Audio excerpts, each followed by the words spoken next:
It's about playing with your heart and your passion, And the thing is that if you ask any basketball player, even today, I mean, even within the generations, you play the game for the love of the game.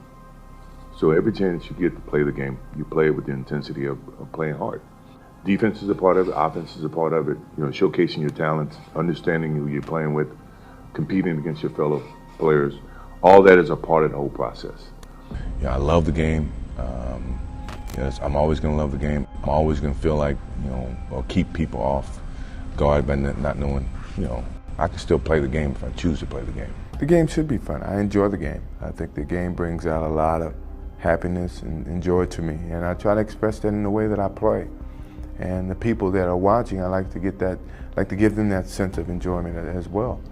So if I ever feel that I'm not playing the game for fun or enjoying the game, then I know it's time for me to quit. My love for the game goes from year to year.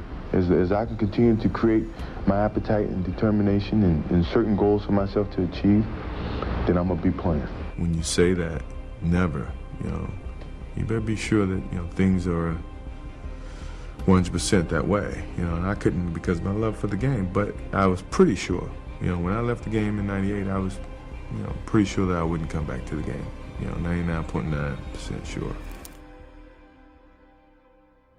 Basketball is my love, always have been, and I can't ever, envision an ending of something like that, that passion that I have for the game until I'm dead and gone. Until that's when it's, I can wait. I'm not in a rush.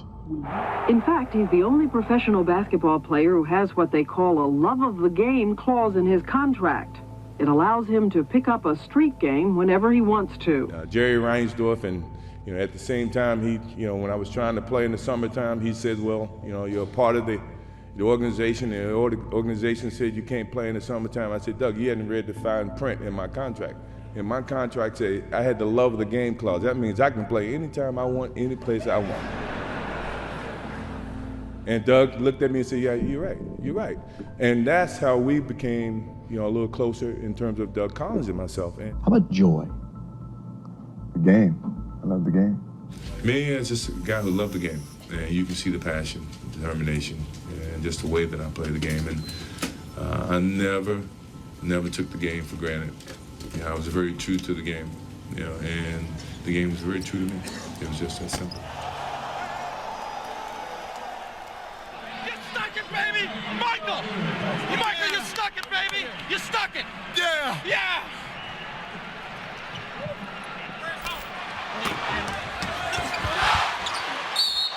When you look at LeBron James, you won your first championship your 7th year in the league. What advice would you give him as he looks now to win his first? First one's always the hardest.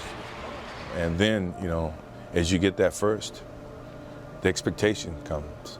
And now you got to live with those. Yeah, everybody says this is your 7th year, and they compare everything to me in terms of me winning in my 7th year. And we had some tough battles, But once I got there, I never left, And I think once he gets there, the expectation is that he never should leave. And I wish him the best on it. It's just a game. Enjoy the game. Enjoy your life. Play the game. Be very respectful to people, but have people respect you for a human being.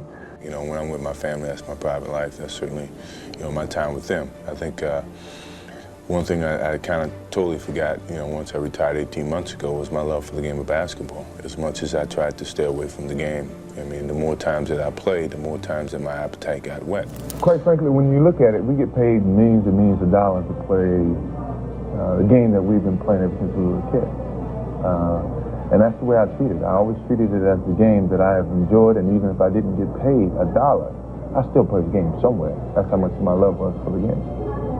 So I think I pride myself in terms of no matter what endorsement or contracts I signed, it never affected what I was doing on the basketball court, and the basketball court always was my refuge in terms of just, I can go and really be creative, and everything else fell off of that. Yeah, I love the game, and every day I try to play it as hard as I can when I'm playing it, but I imagine if I didn't play basketball profession, I'd probably play 126 games anyway, so it really didn't make a difference. The players came in after a 4-year college experience of learning how to play the game, learning more about the physical aspects of the game, but then at the same time learning the knowledge of the game. And then once you get on this level, you apply that against the best players in the world, that only improves or enhances that mental toughness or the beauty of the game, the dedication to the game, the opportunities that the game provides.